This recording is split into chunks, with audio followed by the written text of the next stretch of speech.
Hello दोस्तों, study with अनु में मैं अनु आपका स्वागत करती हूँ। कैसे हैं आप सब? आई होप आप सब स्वस्थ होंगे, मस्त होंगे और अपनी पढ़ाई लिखाई में व्यस्त होंगे। तो जैसे कि आपको पता है, ये आपकी हिस्ट्री की क्लास है और ये क्लास मैं रन कर रही हूँ ऑल टीचिंग एग्ज़ाम के पर्पज़ से। विशेषकर ये क्लास मैं आपकी चला रही हूँ टीजीटी, पीजीटी और जीआईसी, जो कि आपका प्रवक्ता का एग्ज़ाम 3 मई को लगा हुआ है, इसके लिए। ठीक है, तो यही एग्ज़ाम अभी आपके लेटेस्ट में लगे हुए हैं, जीडीसी का भी लगा हुआ है। तो टीजीटी, पीजीटी, जीआईसी के लिए फ़िलहाल ये आपकी क्लास चल रही है, लेकिन फिर भी अगर आप इनके अलावा एलटी ग्रेड की, डाइट की, असिस्टेंट प्रोफेसर की, DSSB, KVS, NVS, lecturer, college lecturer, NTA, UGC NET या जेआरएफ की तैयारी कर रहे हैं तो ये क्लास आपके लिए। और अगर आपका सब्जेक्ट इतिहास है तो आपके लिए है। इसके अलावा मैं आपको बता दूं, अगर आप किसी भी स्टेट यानी कि उत्तर प्रदेश, उत्तराखंड, मध्य प्रदेश या फिर आप बिहार, छत्तीसगढ़, झारखंड, राजस्थान, हिमाचल प्रदेश या फिर हरियाणा से हैं तो भी ये क्लास आपके लिए है, क्योंकि हिस्ट्री तो हर किसी में सेम ही आती है। तो आपको यहाँ पर मैं टॉपिक वाइज करा रही हूँ और ये आज आपकी लास्ट क्लास है मौर्य एवं मौर्योत्तर काल टॉपिक की। तो ये टॉपिक आज हमारा फिनिश हो जाएगा। इसमें आज हम 84 क्वेश्चन करेंगे।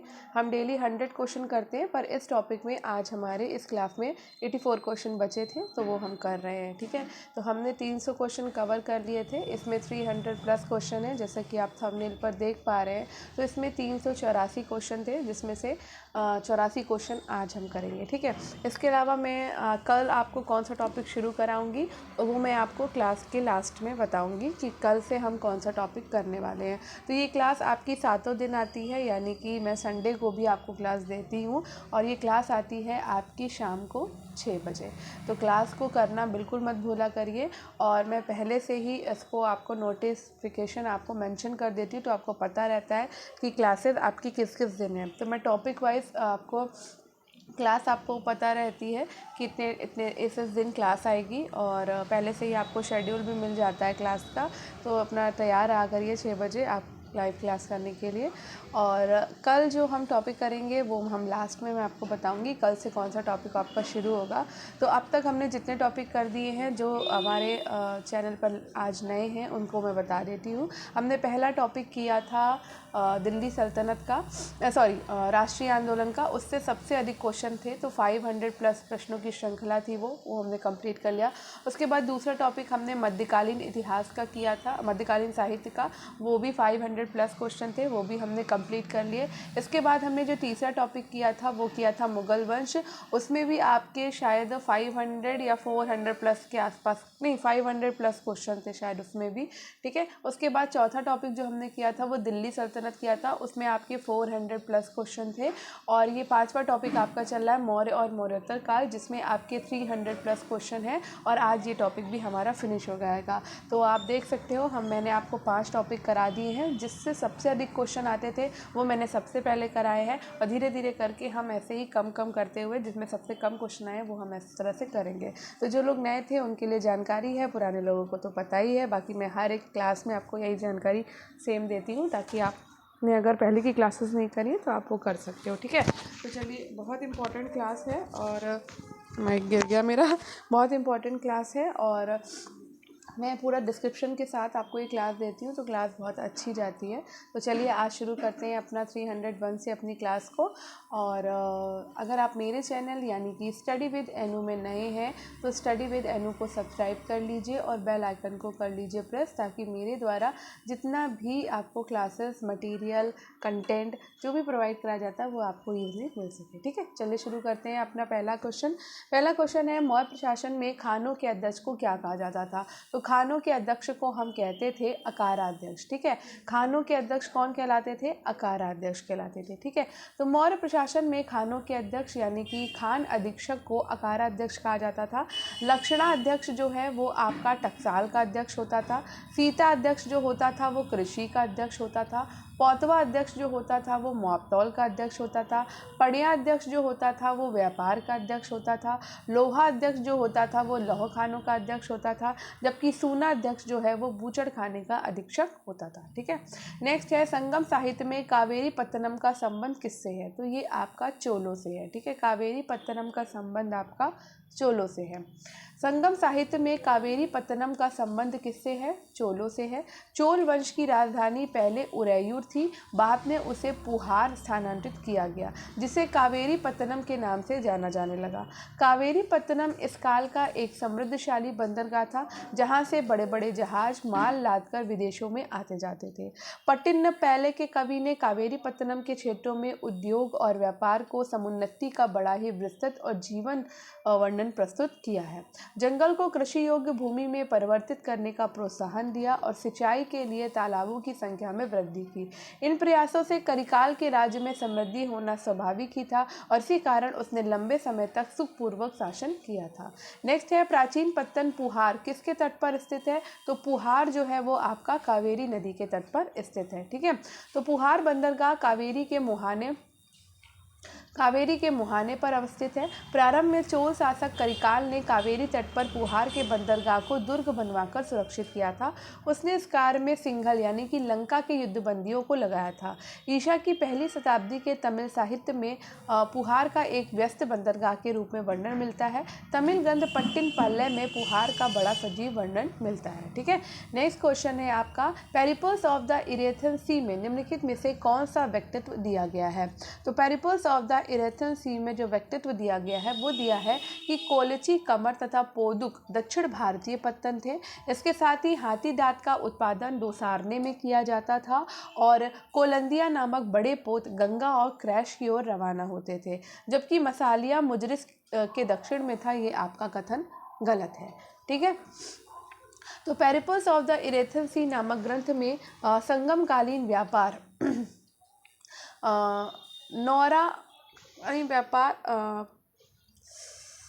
संगमकालीन व्यापार के विषय में पर्याप्त जानकारी आपको मिलती है और इस ग्रंथ के अनुसार नौरा, तोंडी, मुशरी और नीलिसंडा पश्चिमी तट के प्रमुख बंदरगाह थे, जबकि कोलची, कमर और पोडुक दक्षिण भारतीय पत्तन थे। तथा इससे ये भी जानकारी प्राप्त होती है कि कोलंदिया नामक बड़े पोत गंगा और क्रैश की ओर रवाना होते थे। मसालों के अतिरिक्त हाथी दांत, मोती, मलमल, रेशमी कपड़े पश्चिमी देशों को निर्यात किए जाते थे। हाथी दांत का उत्पादन दोसराने में किया जाता था। अब सूची 1 से सूची 2 को मिलाना है। तोलकाप्पियर जो है वो आपका तोलकाप्पियम से मिलेगा। ठीक है, तिरुतक देवर जो है वो आपका जीवक चिंतामणि से मिलेगा। इलंगो आडिगल जो है वो शिल्पादिकारम से मिलेगा और शतान यानी कि शीतलय सत्तनार जो है आपका मणि मैथिले से मिलेगा। ठीक है, चलो संगम काल के प्रसिद्ध राजा करिकाल इनमें से किस राजवंश से संबंधित है? तो करिकाल जो थे वो चोल राजा थे, जैसा कि हम अभी तक पढ़ रहे हैं। ठीक है, तो करिकाल प्रारंभिक चोल राजाओं में सर्वाधिक महत्वपूर्ण शासक था। इसका कार्यकाल 140 से 190 माना जाता है। इसने चोलों की तटीय राजधानी पुहार जो कि आधुनिक कावेरी पत्तनम है इसकी स्थापना करी और कावेरी नदी के किनारे 160 किलोमीटर लंबा बांध बनवाया था।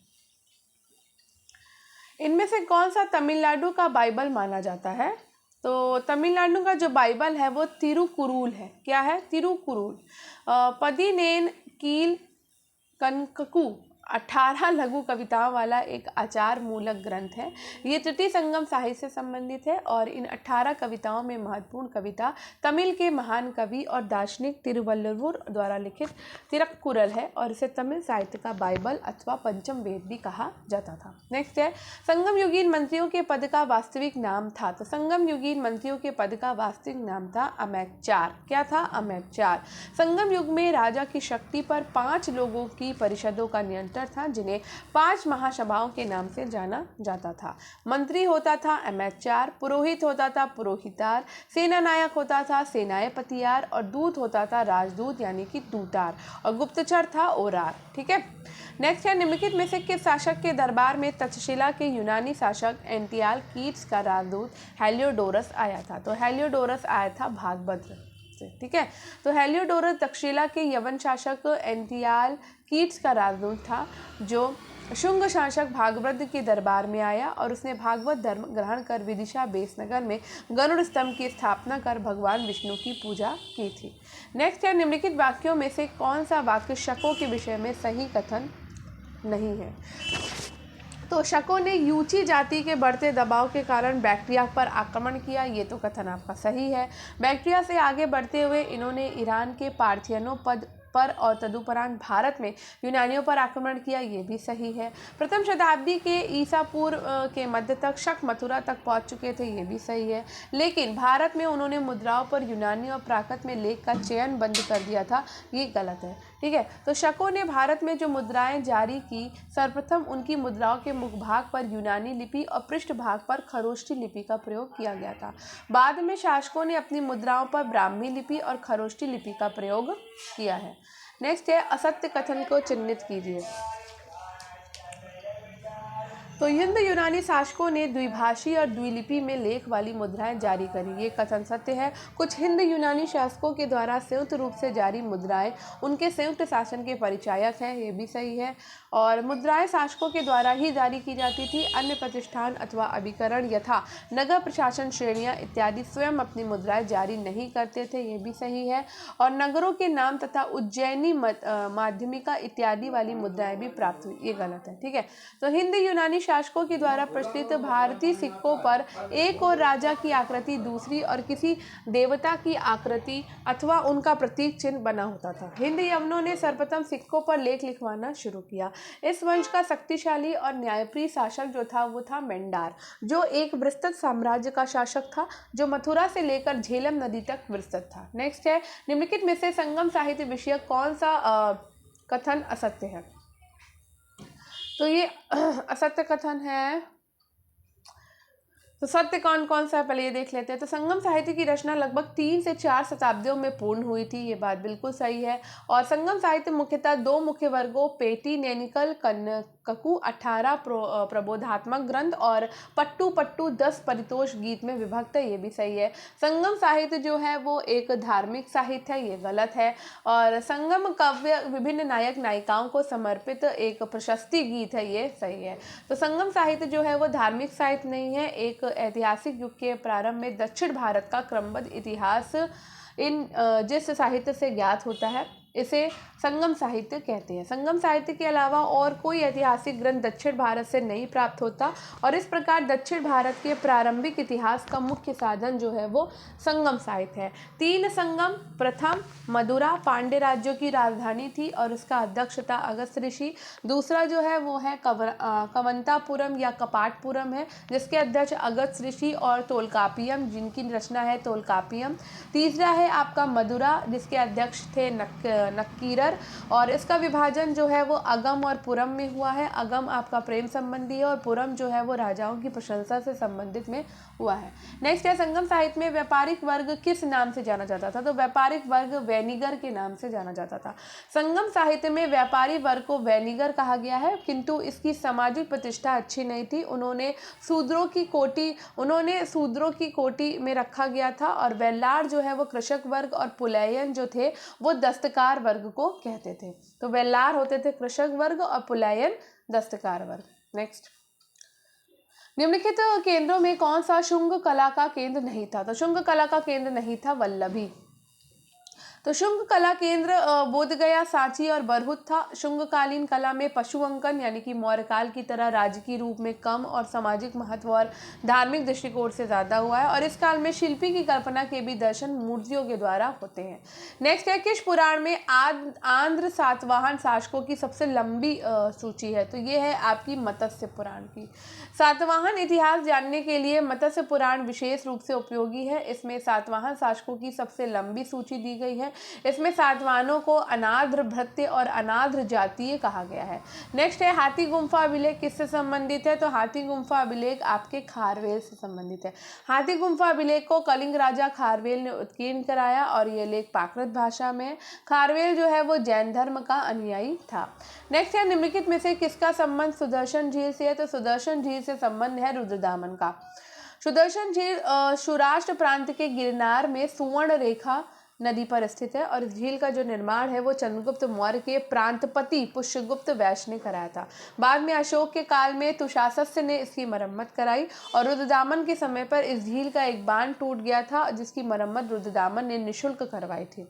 नेक्स्ट है खारवेल किस वंश का शासक था? तो खारवेल जो है वो चेदी वंश का शासक था। कलिंग के चेदी वंश का सर्वाधिक शक्तिशाली राजा खारवेल हुआ और उसका उदयपुर पहाड़ी की हाथी गुम्फा से एक बिना तिथि का अभिलेख प्राप्त हुआ है। इसमें खारवेल की जीवनी और राज्यारोहण के 13 वर्षों के शासनकाल की घटनाओं का क्रमबद्ध विवरण दिया गया है। नेक्स्ट है कनिष्क के समय का महान विद्वान कौन था? तो कनिष्क के समय का महान विद्वान था अश्वघोष और साथ ही साथ चरक, तो दोनों थे। तो कनिष्क का शासनकाल जो है वो कला साहित्य की उन्नति के लिए जाना जाता है और ये विद्या का उदार संरक्षक था। उसके दरबार में उच्च कोटि के विद्वान दार्शनिक निवास करते थे, जिसमें अश्वघोष, नागार्जुन, वसुमित्र और चरक थे। जिसमें अश्वघोष सर्वप्रमुख और महान विद्वान थे। वे कनिष्क के राजकवि थे। इन्हें 2 महाकाव्य बुद्धचरित और सौंदरानंद तथा एक नाटक ग्रंथ शारीपुत्र प्रकरण की रचना किया था। कवि तथा नाटककार होने के साथ ही ये संगीतज्ञ, कथाकार, राजनीतिक और दार्शनिक भी थे। इनके अतिरिक्त कनिष्क के दरबार में शून्यवाद के प्रतिपादक आचार्य नागार्जुन, चतुर्थ बौद्ध संगीति के अध्यक्ष वसुमित्र और आयुर्वेद के अध्यक्ष विद्वान चरक, मात्रचेट, संगरच आदि विद्वान निवास करते थे।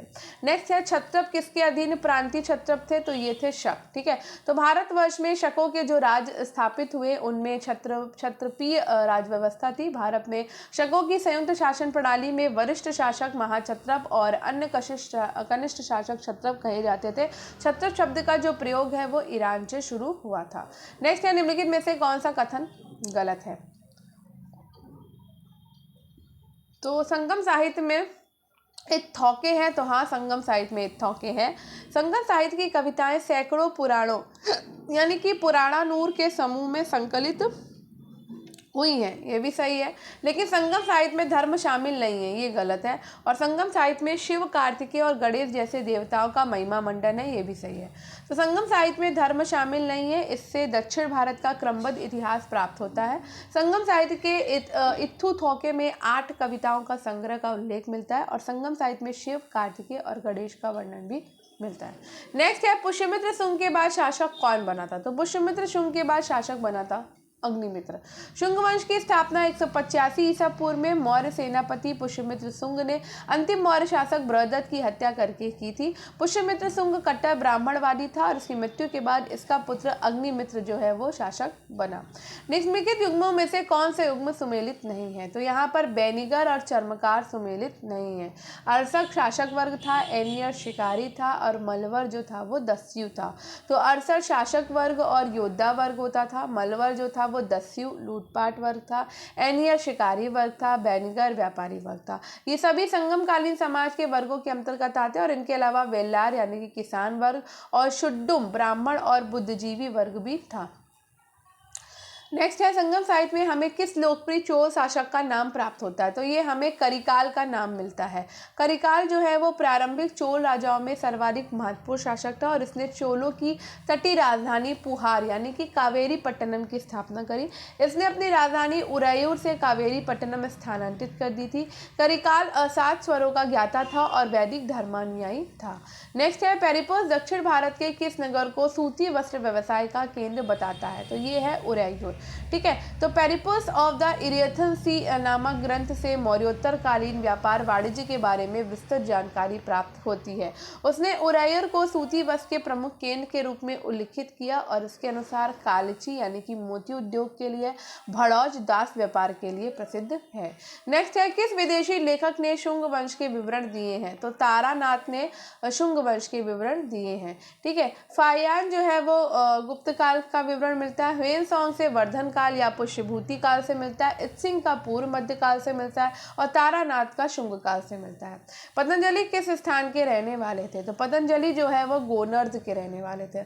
महर्षि पतंजलि शुंग राजा पुष्यमित्र शुंग के पुरोहित थे और इन्होंने पाणिनि के अष्टाध्यायी पर महाभाष्य नामक टीका लिखा। ये मूलतः गोनाद यानी कि गोंडा जिला के निवासी थे।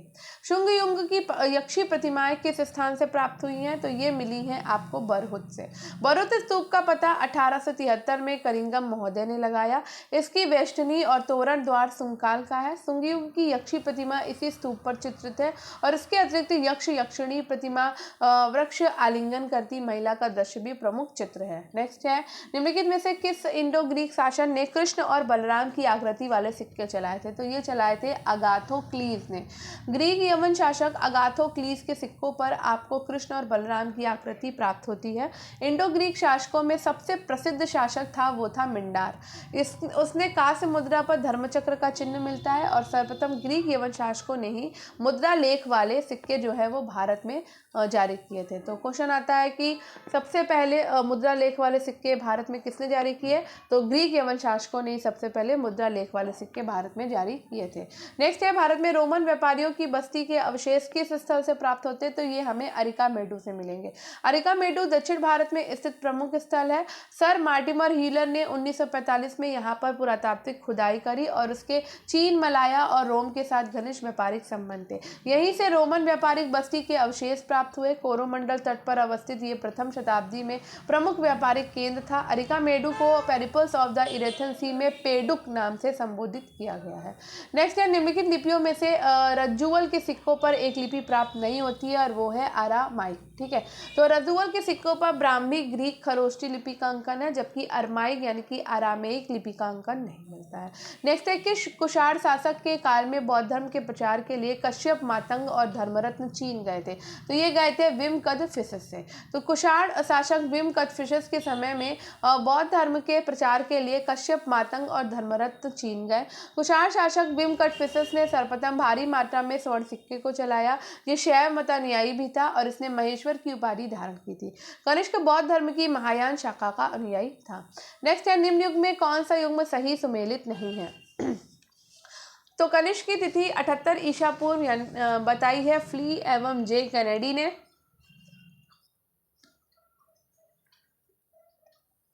तो ये सही है, कनिष्क की तिथि जो है वो 58 ईसा पूर्व जो है वो फ्लीट एवं जे कैनेडी ने बताई है। ठीक है, कनिष्क की जो तिथि है 78 ईस्वी, ये बताई है आपकी एक सेकेंड, कौन सा इसमें सही सुमेलित नहीं है ये पूछा गया ना। हाँ, तो रेप्सन और ओंडेनबर्ग ने कनिष्क की तिथि जो है वो 78 ईस्वी बताई है। फिर उसके बाद कनिष्क की जो तिथि है 90 ईस्वी से 138 ईस्वी कोनो और पुशी ने बताई है। लेकिन कनिष्क की तिथि 144 ईस्वी स्मिथ और एन.के. नारायण ने नहीं बताई है, ये बताई थी धृष्मन ने।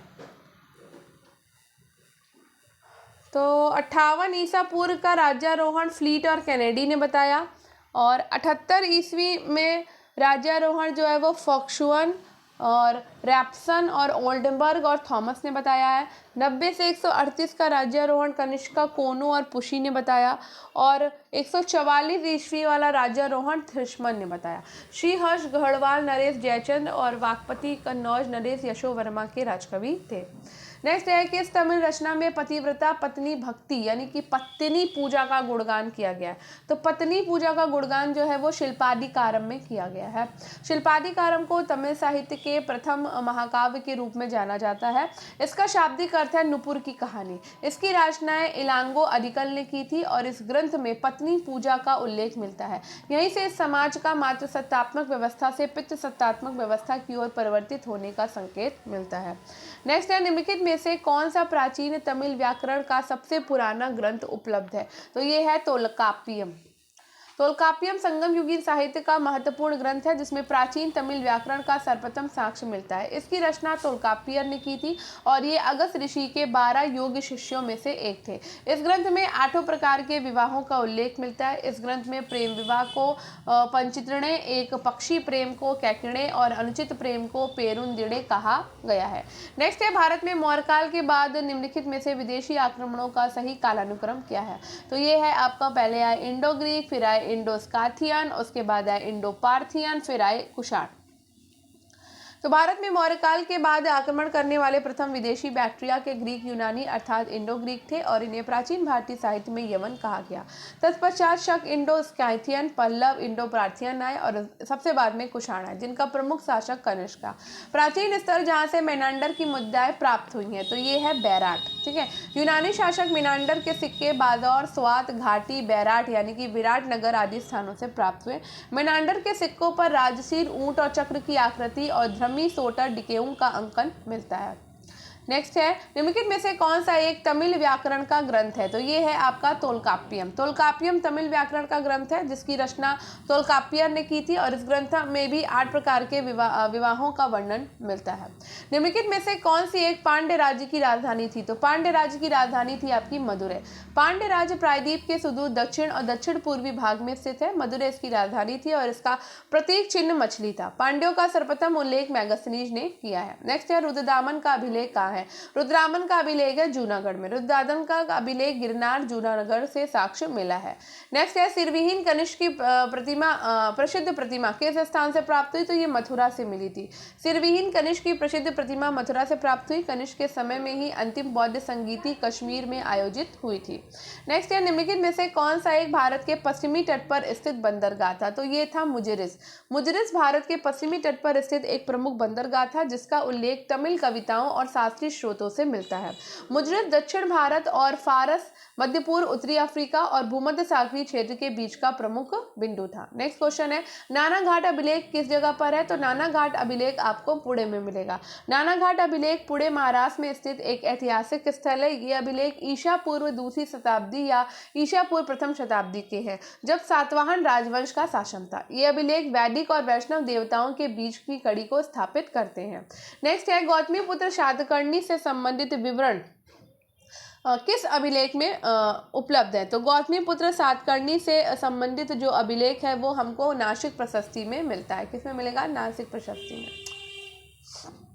नेक्स्ट, तो गौतमीपुत्र शातकर्णी से संबंधित जो विवरण है वो नासिक अभिलेख में मिलता है। शातकर्णी ने शक शासक नहपान को पराजित किया था और इसकी पुष्टि नासिक के समीप जोगल थंबी से प्राप्त चांदी के सिक्के से होती है।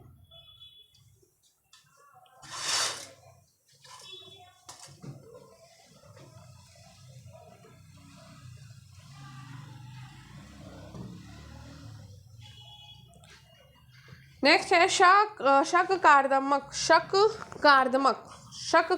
शासकों में सर्वाधिक प्रसिद्ध शासक था। तो शक कार्दमक शासकों में जो सर्वाधिक प्रसिद्ध शासक था वो था रुद्रदामन। भारतीय स्रोतों में शकों को शीथियन नाम दिया गया। क्या नाम दिया गया? शीथियन। भारत में शक शासक स्वयं को क्षत्रप कहते थे। इनकी 2 मुख्य शाखाएं थी, उत्तरी क्षत्रप जो कि तक्षशिला और मथुरा कहलाती थी, दूसरी थी पश्चिमी क्षत्रप जो कि नासिक और उज्जैन थी। और इन्हीं में से पश्चिमी क्षत्रपों में कार्दमक वंश का उज्जैन सबसे प्रसिद्ध शक शासक रुद्रदामन जो कि 130 से 150 ईस्वी तक रहा। ठीक है। यवनों का साकेत और माध्यमिका पर आक्रमण वर्णित है। तो ये वर्णित है युग पुराण और महाभाष्य में। उत्तर पश्चिमी मार्ग से विदेशियों का आक्रमण मौर्योत्तर काल की सबसे महत्वपूर्ण राजनीतिक घटना थी और इनमें से सबसे पहले आक्रांत थे बैक्ट्रिया के ग्रीक, जिन्हें पूर्ववर्ती भारतीय साहित्य में यवन नाम से संबोधित किया गया। पतंजलि के महाभाष्य में उल्लेख है कि यूनानियों ने अवध में साकेत और राजस्थान में चित्तौड़ के निकट माध्यमिका का घेरा डाला। गार्गी संहिता के युग पुराण अध्याय से ज्ञात होता है कि दुष्टवीर यवनों ने साकेत, पांचाल, गंगा, यमुना, दोआब और मथुरा को जीतकर पाटलिपुत्र तक धावा मारा, परंतु घरेलू युद्धों के कारण वे वापस लौट गए। नेक्स्ट है, सातवाहनों को आंध्र भृत्य कहकर भी संबोधित किया गया है। तो आंध्र भृत्य कहकर संबोधित किया गया है पुराणों में। अभिलेखों में जिन शासकों का उल्लेख सातवाहन के नाम से है, पुराणों में इन्हें आंध्र भृत्य कहकर भी संबोधित किया गया।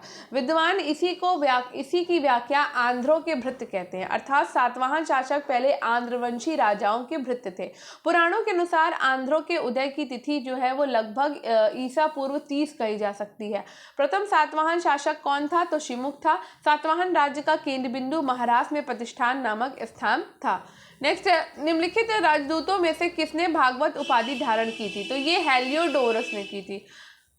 शुंग वंश के नवे शासक भागवत के शासनकाल के 14वें वर्ष तक्षशिला के यवन शासक एंटियाल कीट्स का राजदूत हेलियोडोरस ने विदिशा में वासुदेव के सम्मान में गरुड़ स्तंभ स्थापित किया। शुंग काल में संस्कृति भाषा का पुनरुत्थान हुआ और इसके उत्थान में महर्षि पतंजलि का विशेष योगदान था। नेक्स्ट है, आरंभिक तमिल साहित्य निम्नांकित में से किसका साक्ष्य प्रस्तुत करता है? तो ये जाति प्रथा की अनुपस्थिति का साक्ष्य प्रस्तुत करता है। तमिल साहित्य तमिल भाषा में लिपिबद्ध साहित्यिक लेखन से संबंधित है। तमिल भाषा द्रविड़ परिवार की भाषा है। तमिल भाषा में भारतीय तमिल साहित्यकार, श्रीलंकाई तमिल साहित्यकारों का योगदान रहा। तमिल साहित्य का ऐतिहासिक विकास तमिलनाडु के इतिहास के बाद होता है, जो विभिन्न काल की सामाजिक और राजनीतिक प्रवृत्तियों के अनुकूल मानी गई है। 19वीं सदी के उत्तरार्ध में तमिल साहित्य का पुनरुद्धार शुरू हुआ और जब धार्मिक और दार्शनिक का सुझाव एक ऐसी शैली में किया गया जिसमें आम जनता के बीच जाति प्रथा की अनुपस्थिति के साथ आनंदित होना आसान हो गया। नेक्स्ट है, एक कुषाण देवकुल जहां राजघराने के व्यक्तियों की मूर्तियां रखी जाती थी, कहाँ मिला? तो ये मिला है आपका माट में। कुषाण मध्य एशिया में पश्चिमी चीन के यूची जाति के थे।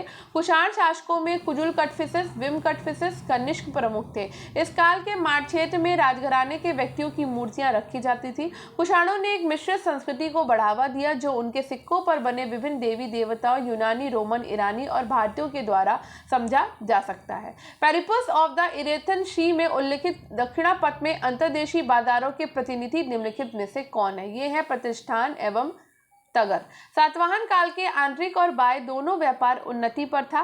पेरिप्लस टॉलमी के भूगोल और सातवाहन लेख मुद्राओं में व्यापारिक प्रगति की सूचना मिलती है। व्यापार वाणिज्य को शासकों के द्वारा पूर्ण सुरक्षा प्रदान की गई थी। देश के भीतर पैठन यानी कि प्रतिष्ठान, तगर यानी कि जुन्नार, नासिक, उज्जैंती, धान्यकटक आदि अनेक व्यापारिक नगर थे। गोलकुंडा हैदराबाद नगर और पैठन से मार्ग भड़ोच को जाता था। भड़ोच पश्चिम भारत की प्रमुख मंडी थी, जबकि प्रतिष्ठान, तगर, मथुरा, उज्जैनी जैसे प्रसिद्ध नगर दक्षिणापथ प्रतिष्ठान के अंतर्देशीय बाजारों का प्रतिनिधित्व भी करते हैं। नेक्स्ट है, शुंग काल में बुद्ध को निम्न में से किसको चिन्हित किया जाता है? तो ये किया जाता है छत्र पे, चरण पादुका पे, धर्मचक्र पे और बोधि वृक्ष पे। तो चारों ही ऑप्शन होंगे। तो शुंग काल में बुद्ध को छत्र, चरण पादुका, धर्मचक्र तथा बोधि वृक्ष में से चिन्हांकित किया गया है। शुंगों के शासनकाल में बौद्ध स्तूपों की साज सज्जा के लिए अनेक कार्य किए गए। उदाहरण के लिए बरहुत तथा सांची के स्तूपों में वे अंश तथा रेलिंग आदि जो लकड़ी के बने हुए थे। ठीक है। नेक्स्ट है, सातवाहन अभिलेखों में भूमिदान के प्रतिग्रहिता के मिलने वाले परिहारों में निम्नलिखित में से किसका उल्लेख नहीं है? तो यहाँ पर उल्लेख नहीं है आपका विष्टि पर प्रतिबंध में। ठीक है। तो सातवाहन काल में भूमि का आदान प्रदान ब्राह्मणों और बौद्धों के बीच किया जाता था। सातवाहन अभिलेखों के प्रतिग्रहिता को मिलने वाले परिहारों में सेना के प्रवेश पर प्रतिबंध और राजा के प्रशासनिक नियंत्रण पर प्रतिबंध तथा राज कर्मचारियों के द्वारा लवण यानी कि नमक के खनन पर प्रतिबंध का उल्लेख है, जबकि विष्टि पर प्रतिबंध का उल्लेख नहीं है। नेक्स्ट है, महाराष्ट्र में नहपान के काल में सुवर्ण एवं करशापण के बीच क्या विनिमय दर थी? तो ये थी 1:35। तो नहपान सहस्त्रार्थ वंश का सर्वाधिक प्रसिद्ध शासक था और इसके सिक्के अजमेर से लेकर नासिक तक के क्षेत्र में मिलते हैं। ये चांदी और तांबे के हैं। सिक्के निश्चित मानक के हैं और उसके समय में सोने और चांदी के सिक्के करशापण को विनिमय दर 1:35 थी और नासिक के एक लेख में 70,000 करशापड़ों का मूल्य 2,000 स्वर्ण मुद्रा में दिया गया। सिक्कों पर वो राजन की उपाधि धारण किए हुए हैं। नहपान के अमात्य अरेमन का एक अभिलेख जुन्नार यानी कि पूना से मिलता है।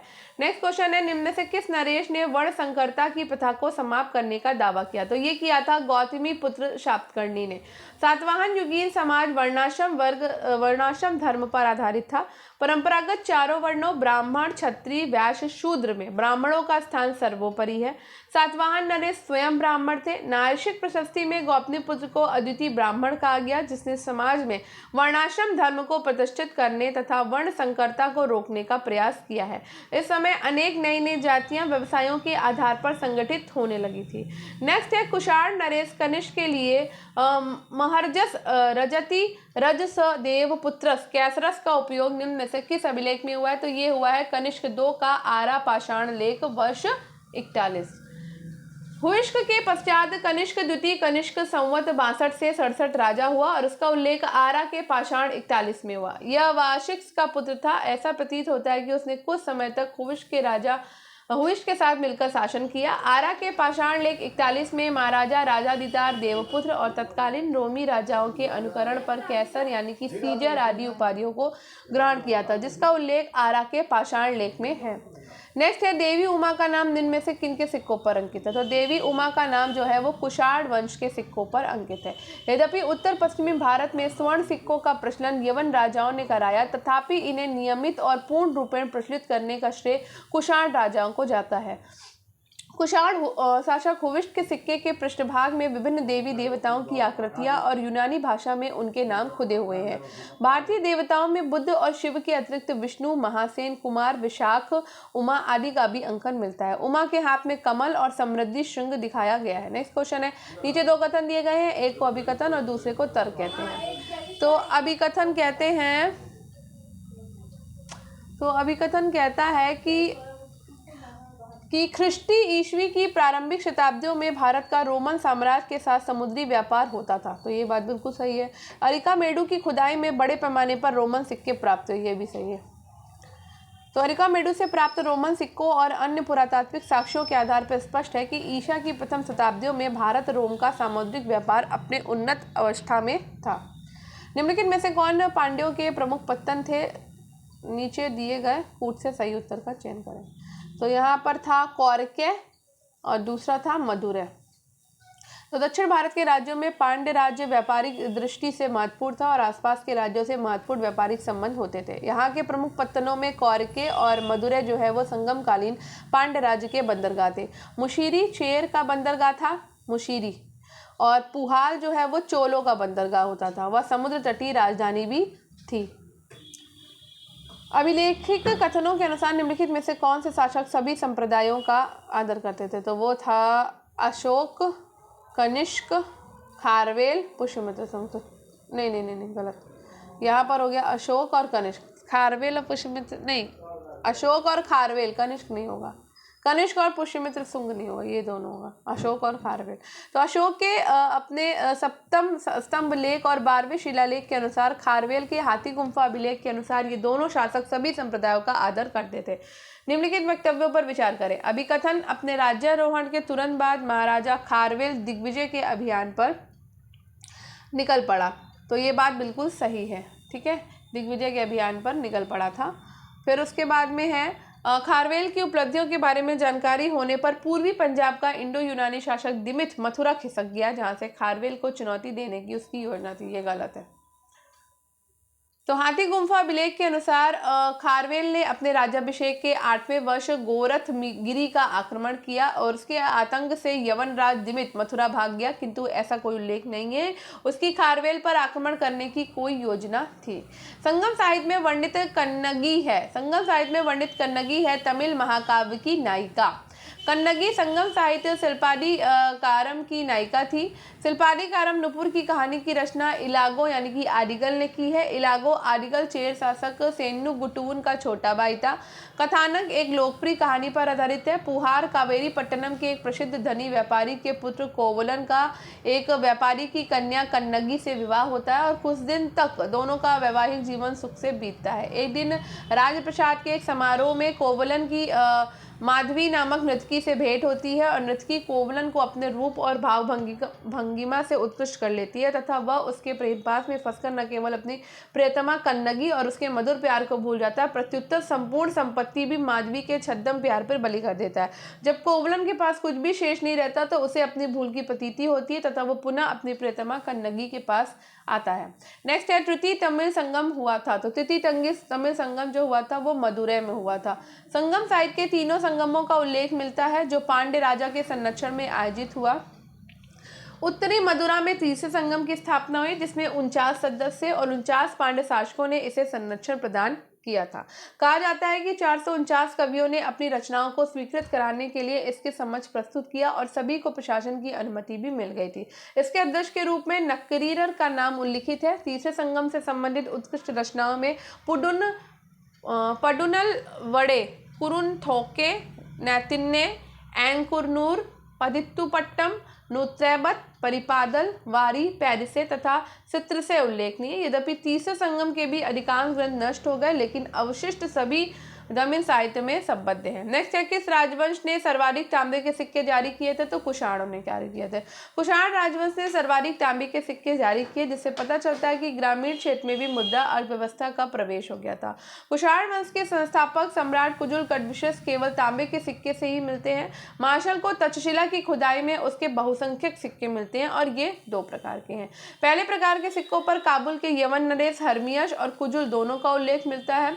कुजुल कड़फिसेस के ताम्र सिक्कों का वजन जो है वो 30 ग्रेन के लगभग है। विम कड़फिसेस जो सिक्के मिलते हैं उनका वजन 270 ग्रेन है और इन ताम्र सिक्कों पर राजा की खड़ी मूर्ति बनी है। ये वेदी पर आहुति दे रहा है। इसकी बाईं ओर त्रिशूल विम कड़फिसेस अंकित है। नेक्स्ट है, किसने अपने सिक्कों पर शाक्यमुनि बुद्ध की आकृति अंकित करवाई थी? तो ये करवाई थी कनिष्क के सिक्कों पर।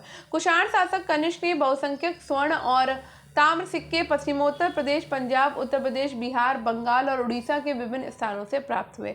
स्वर्ण सिक्के तौल में रोमन सिक्कों लगभग 124 ग्रेन के बराबर है। कनिष्क के कुछ सिक्कों के पृष्ठभाग पर चतुर्भुजी शिव की आकृति और यूनानी भाषा में आइसो यानी कि शिव अंकित है। हाथ में त्रिशूल, डमरू और काकुस है। किसी किसी सिक्के पर प्रभामंडल युक्त खड़ी मुद्रा में बुद्ध प्रतिमा तथा उसके नीचे यूनानी लिपि में वोजे यानी कि बुद्ध खुदा हुआ है तथा कुछ ऐसे ताम्र मिले हैं जिसके ऊपर बैठी हुई मुद्रा में राजा की आकृति बनी हुई है। इनमें से 4 सिक्कों का वजन जो है वो 68 ग्रेन है। गार्डनर ने कनिष्क के कुछ कांस्य सिक्कों का उल्लेख किया और उनके मुख्य भाग पर राजा की खड़ी आकृति और यूनानी उपाधि अंकित है। पृष्ठ भाग पर यूनानी देवी देवताओं की आकृतियां हैं। नेक्स्ट है, यहाँ पे हमको मिलान करना है। तिरुक्कुरुल, शिल्पाधिकारम, मणिमेकले और तोलकाप्पियम। तो तोलकाप्पियम आपका तोलकाप्पियर से मिल जाएगा, ये एकदम सिंपल है।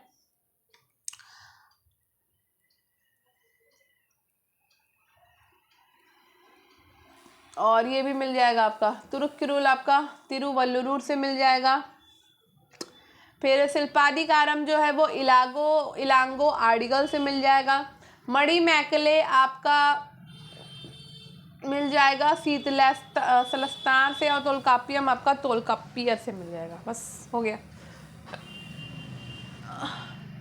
तो संगम ग्रंथ तिरुक्कुरुल की रचना तिरुवल्लुर ने की थी और संगम कालीन महाकाव्य जो है शिल्पाधिकारम की रचना है। ठीक है ना, ये सब हो गया, इसको छोड़ देते हैं। नापान के समय स्वर्ण और कर्षापण के विनिमय की दर क्या थी? तो ये थी आपकी 1:35।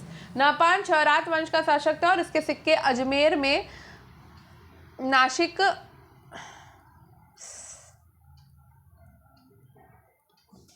तक के क्षेत्र से मिले हैं। ठीक है, वे चांदी और तांबे के हैं और स्वर्ण और कर्षापण के विनिमय की दर जो है वो 1:35 थी।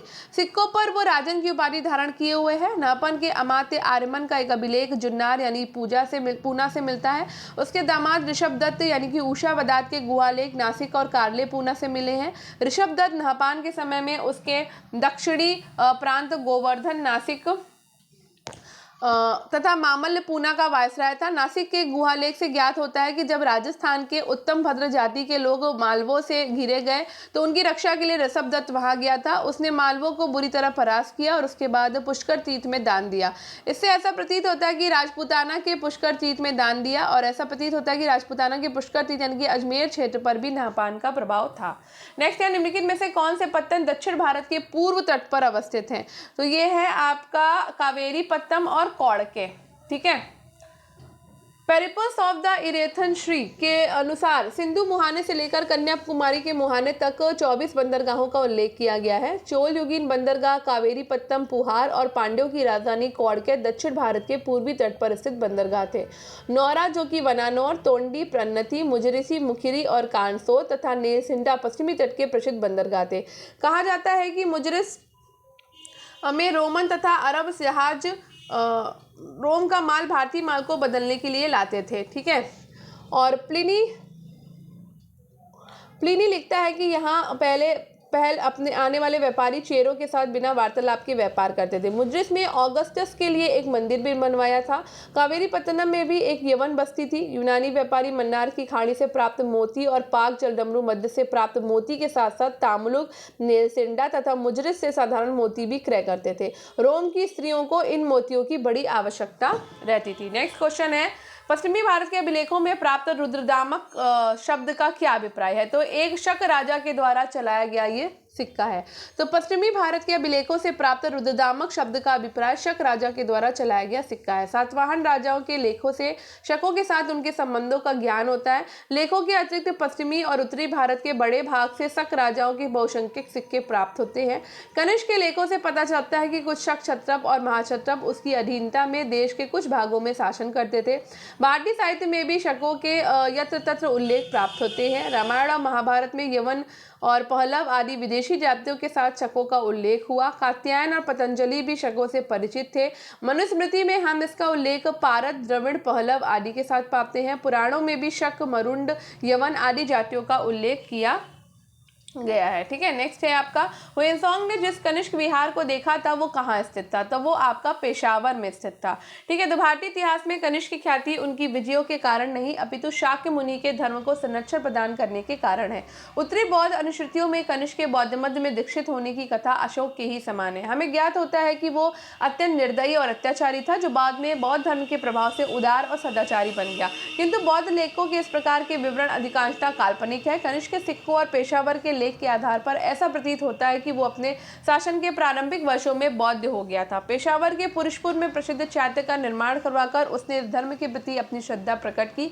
हुएनसांग ने पेशावर स्थित कनिष्क विहार का दर्शन किया और कनिष्क ने बौद्ध धर्म की महायान शाखा को राजाश्रय प्रदान किया और उसकी मध्य एशिया और चीन में उसका प्रचार भी करवाया था। नेक्स्ट है, यूनानी रोमन व्यापारियों को यवन के रूप में कहाँ उल्लिखित किया गया? तो ये संगम साहित्य में किया गया है।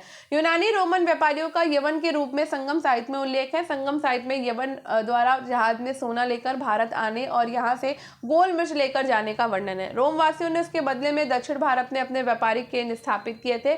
इन राज्यों के प्रारंभिक इतिहास और संस्कृति से संबद्ध अधिक जानकारी नहीं है, किंतु ईसवी सन की पहली शताब्दी के आसपास से तमिल साहित्य के माध्यम से इनके इतिहास एवं संस्कृति पर प्रचुर प्रकाश पड़ने लगता है। तमिल भाषा का प्राचीनतम साहित्य संगम साहित्य के नाम से जाना जाता है। संगम का अर्थ संघ या परिषद है। संगम तमिल कवियों, विद्वानों, आचार्यों एवं ज्योतिषियों तथा अन्य बुद्धिजीवियों की एक परिषद थी, जिससे हम आधुनिक अकादमी अथवा परिषद मान सकते हैं। नेक्स्ट है, निम्नलिखित में से कौन एक संगम युगीन बंदरगाह नहीं था? तो ये है आपका तगर। संगमकालीन बंदरगाह नहीं था, जबकि अरिकामेडु, उरैयूर और कौरके संगम युगीन बंदरगाह थे। अरिकामेडु पांडिचेरी की खुदाई से रोमन द्वीप के टुकड़े, कांच के कटोरे, रत्न, मनके तथा बर्तन प्राप्त किए गए। ये मनके के ऊपर रोमन सम्राट ऑगस्टस का चित्र बना हुआ है। इससे पता चलता है कि ईसा की प्रथम 2 शताब्दियों में भारत और रोम के बीच गहरा व्यापारिक संबंध था। अरिकामेडु एक प्रसिद्ध व्यापारिक केंद्र था, जहाँ देश के विभिन्न भागों से व्यापारिक वस्तुएं एकत्र की जाती थी, फिर यहाँ से रोम को भेजी जाती थी और रोम के साथ व्यापारिक संबंधों में भारत की भी लाभ होता था। रोम के साथ जब तक व्यापारिक संबंध चलता रहा, दक्षिण के तमिल राज्य समृद्धशाली बने रहे, किंतु जब व्यापार का पतन हुआ तो इन राज्यों का भी पतन शुरू हो गया। पेरिप्लस का अज्ञातनामा लेखक प्रथम शताब्दी ईस्वी भारत और रोम के बीच घनिष्ठ व्यापारिक संबंधों का विवरण प्रस्तुत करता है। वो नौरा, मुशीरी, तोंडी, लेसेड्डा जैसे पश्चिमी तट के समृद्ध बंदरगाहों का उल्लेख करता है। नेक्स्ट है, तोल्कापियम नामक संगम साहित्य किस विषय से संबंधित था? व्याकरण से। द्वितीय संगम जो कपाटपुरम अलेवाई में हुआ था के अध्यक्ष तोल्कापियर ने तोल्कापियम नामक साहित्य की रचना करी, जिसका विषय व्याकरण था और यह तमिल भाषा का प्राचीनतम ग्रंथ था। प्रथम तमिल संगम की स्थापना किसने की थी? अगस्त ने की थी। प्रथम संगम का आयोजन पांड्यों की राजधानी मदुरा में हुआ, जिसकी स्थापना ऋषि अगस्त ने की। ऋषि अगस्त को दक्षिण भारत में आर्य संस्कृति के प्रचार का श्रेय दिया जाता है। नेक्स्ट है, प्रारंभिक तमिल साहित्य में निम्नलिखित में से कौन महाकाव्य थे? तो ये थे शिल्पादिकारम और मणिमेखले। प्रारंभिक तमिल साहित्य के महाकाव्य शिल्पादिकारम, मणिमेखले, जीवक, चिंतामणि, वलयपति और कुंडलकोशी थे। भारतीय इतिहास के प्रारंभिक काल में टोंडी किन का एक समृद्ध समुद्र पत्तन था। तो समृद्ध समुद्र पत्तन था ये आपका चेर का, ठीक है। तो तोंडी यानी कि आदि पोन्नी भारत और रोमन साम्राज्य के बीच व्यापारिक संबंध स्थापित करने का एक महत्वपूर्ण बंदरगाह था, जिनकी महत्वपूर्ण जानकारी पेरिप्लस के लेखक जो कि 75 AD से दी थी। चूंकि उपरोक्त प्रश्न के विकल्प में चेरों ने ही दक्षिण भारत के पश्चिम में प्रशासन किया, इसलिए इसका उत्तर चेर होगा। नेक्स्ट है, निम्नलिखित वक्तव्यों पर विचार कीजिए और नीचे के कूट से सही उत्तर का चयन कीजिए। तो कथन कहता है कि अरिकामेडु हिंद रोम व्यापार का एक केंद्र था, बिल्कुल सही है। और अरिकामेडु की खुदाई से बड़ी संख्या में रोम के सिक्के मिले, ये भी सही है और व्याख्या भी सही है, ठीक है। तो पांडिचेरी से लगभग 3 किलोमीटर दक्षिण में अरिकामेडु स्थित है और ये नगर ईसवी सन की प्रारंभिक शताब्दियों में पश्चिमी जगत के साथ व्यापार और वाणिज्य का एक महत्वपूर्ण केंद्र तथा इंडो रोमन सामुद्रिक व्यापार का केंद्र था। दूसरी शताब्दी ईस्वी के बाद वो सक्रिय वाणिज्यिक केंद्र नहीं रहा और यहाँ से अनेक इतावली यूनानी मृतभांडों के अवशेष तथा रोमन सिक्के मिले हैं। नेक्स्ट है, निम्नलिखित में से किस राजवंश के शासकों ने शीशे के सिक्के चलाए? तो ये सातवाहन ने चलाए थे। सातवाहन शासकों ने मुद्रा के लिए सबसे पहले शीशे के सिक्के चलाए। सातवाहन शासकों ने स्वर्ण का प्रयोग बहुमूल्य धातु के रूप में किया, क्योंकि उन्होंने कुषाणों की तरह सोने के सिक्के नहीं चलाए। सातवाहनों के अन्य सिक्के पोटीन यानी कि तांबे यानी कि कांसे के थे। निम्नलिखित में से कौन सा शासक बौद्ध भिक्षु नागसेन से प्रभावित हुआ था? तो बौद्ध भिक्षु नागसेन से जो प्रभावित हुआ था वो था आपका मिन्नांडर। कौन था? मिन्नांडर। और ये रियासी प्रवक्ता में देखो क्वेश्चन आया है, ठीक है। तो मिन्नांडर बौद्ध साहित्य में मिलिंद के नाम से प्रसिद्ध है और नागसेन ने मिनांडर को बौद्ध धर्म में दीक्षित किया था, इसलिए मिनांडर नागसेन से अत्यधिक प्रभावित था। प्रसिद्ध बौद्ध ग्रंथ मिलिंद पन्नाहों में बौद्ध भिक्षु नागसेन और मिनांडर की बृहद वर्षा संकलित है। मिनांडर सवाल करता है जिसका उत्तर नागसेन बड़ी सहजता से देता है, जिससे प्रभावित होकर मिनांडर बौद्ध धर्म ग्रहण कर लेता है। नेक्स्ट है, मथुरा से प्राप्त खड़ी मुद्रा की आदमकद प्रतिमा संबंधित है, तो ये कुषाण काल से संबंधित है। मथुरा से प्राप्त खड़ी मुद्रा की आदमकद प्रतिमा कुषाण काल से संबंधित है। कुषाण काल में कला के क्षेत्र में 2 शैलियों का विकास हुआ, प्रथम मथुरा कला शैली और दूसरी थी गांधार कला शैली, ठीक है। तो मथुरा कला शैली जो है वो सबसे पुरानी शैली है और गांधार कला शैली जो है जिसका विकास सबसे अधिक कुषाण काल में हुआ है। नेक्स्ट है, अपने वाहन वृषभ के साथ शिव का मूर्त रूप में अंकन सर्वप्रथम सिक्कों पर मिलता है, तो वो है हुविस्क के सिक्के पर, ठीक है।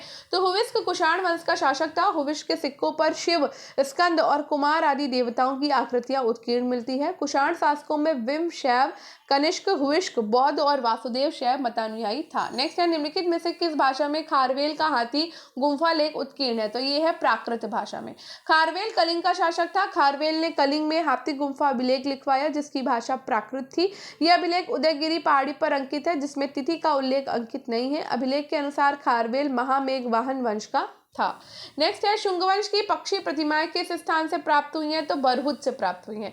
बरहुत स्तूप का पता 1873 में कनिंगम महोदय ने लगाया और इसकी वेष्टनी और तोरण द्वार शुंग काल का है। शुंग युग की पक्षी प्रतिमा इसी स्तूप पर चित्रित है और इसके अतिरिक्त यक्ष यक्षिणी प्रतिमा, वृक्ष आलिंगन करती महिला का दृश्य भी प्रमुख चित्र है। नेक्स्ट है, प्राचीन व्यापारिक मार्ग दक्षिणापथ विस्तृत था। तो दक्षिणापथ आपका पाटलिपुत्र से प्रतिष्ठान में विस्तृत था। दक्षिणापथ व्यापार मार्ग 2 महान राजमार्गों में से एक था जिन्होंने लौयुग के बाद से उपमहाद्वीप के विभिन्न हिस्सों को जोड़ा। प्राचीन व्यापारिक मार्ग दक्षिणापथ पाटलिपुत्र से प्रतिष्ठान तक जाता था। और ये था आज का अपना लास्ट क्वेश्चन। तो आज हमारा क्लास खत्म हो गई है। तो आज हमने पूरा का पूरा अपना मौर्य और मौर्योत्तर काल कंप्लीट कर लिया है। तो अगर आपको क्लास पसंद आई हो तो क्लास को लाइक, शेयर और चैनल को सब्सक्राइब करना ना भूले। स्टडी विद अनु के साथ कनेक्टेड रहे, ठीक है। अब बात करते हैं, चूंकि हमने मौर्य और मौर्योत्तर काल खत्म कर लिया है तो हमने अपने 5 टॉपिक जो हैं वो फिनिश कर लिए हैं, ठीक है। तो अब हम छठे टॉपिक पे चलेंगे। तो छठा टॉपिक में आपको प्राचीन इतिहास वाला टॉपिक कराऊंगी। तो छठा टॉपिक आपका प्राचीन इतिहास है, लेकिन प्राचीन इतिहास में भी जो हमारा विविध वाला पोर्शन आता है ना, जिसमें सारा मिसलेनियस होता है, वो वाला पोर्शन मैं आपको पहले कराने वाली हूँ, क्योंकि अभी प्राचीन इतिहास के सारे ही टॉपिक बाकी हैं। सिर्फ ये पहला एक ही टॉपिक मैंने कराया अभी आपको मौर्योत्तर का, लेकिन मैं आपको विविध वाला पोर्शन भी इसमें करवाऊंगी। तो कल हम विविध से प्राचीन इतिहास को करेंगे और इसमें आपके लगभग क्वेश्चन होंगे 300 प्लस इसमें भी होंगे, लेकिन 384 से कम होंगे। तो मैंने जैसे कि बताया, पहले ज़्यादा, फिर कम, फिर उससे कम, फिर उससे कम, ठीक है। तो इससे थोड़े कम है, लेकिन 300 प्लस उसमें भी आपके क्वेश्चन होंगे। तो कल हम जो है प्राचीन इतिहास का अपना टॉपिक करेंगे और वो भी विविध वाला, ठीक है। तो विविध प्राचीन इतिहास के लिए तैयार हो जाइएगा। तो कल हम इसको कंप्लीट कर लेंगे। कल क्या मतलब 3 से 4 क्लासेस में, 3 क्लासेस या 4 क्लासेस में कंप्लीट करा दूँगी, ठीक है। तो मिलते हैं कल, तब तक के लिए बाय बाय। और एक भी दिन क्लास का गैप नहीं होगा, इस चीज़ को याद रखिएगा। तो शाम को 6 बजे जो है ना रेडी रहा करिए, आपकी क्लास शाम को 6 बजे आती है। क्लास पसंद आई हो लाइक शेयर और कमेंट ज़रूर करिएगा। तब तक मिलते हैं कल, तब तक के लिए बाय बाय।